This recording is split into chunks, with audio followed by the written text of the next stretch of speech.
सकसिता वजलपा अले जयमसी दक्ले नापा सुथ नापा या मन्ना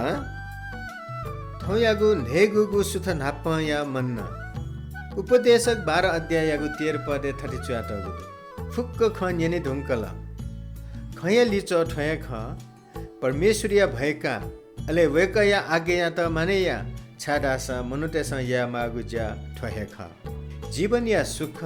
उपलब्धि धन सम्पत्ति बुद्धि व निराशा अन्वेषण या ढुङ्का सोलोमन झिगु दक्ले टढगु उद्देश्य परमेश्वरियागु भएकागु व वेकया आज्ञा मानेयागु खडगा निष्कर्ष पिकागु परमेश्वरियागु भएकागु धयागु वेकया त सम्मानियागु विश्वासयागु व वेकया अधीने चनिगु ख आज्ञाकारिता धयागु परमेश्वर प्रति धाठेगु मतिनाया दसी ख परमेश्वर केन्द्रित जीवन या अनन्त मुदै छिपी परमेश्वरिया महिमा म्यानु थौयागु निष्कर्ष सोलोमन संसार या फुक्क भौतिक सुख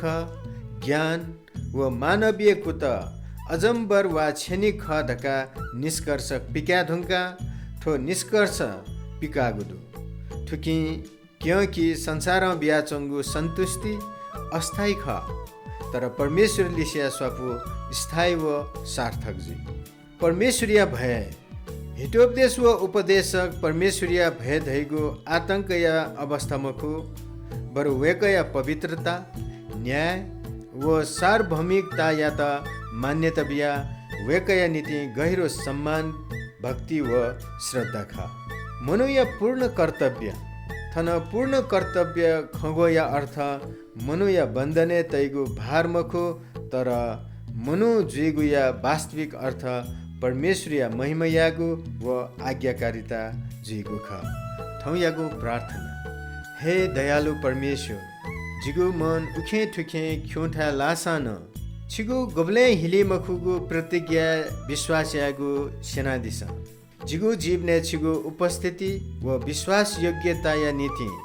छित सुभावी ठोफुक्क बिन्ती प्रार्थना येशुया नामे आमेन यकुयको सुभादु थौयागु ठोसुथ नापा या मन्ना छिसन यनादिला अले ठिके छित पक्का है आशीष दत्त धैगु मनन्तुसे थौया त सुभा बा हनकने नाप्ला प्रभु छिपी सक्खिसित आशीष ब्यादि जजलुपा जय मसी।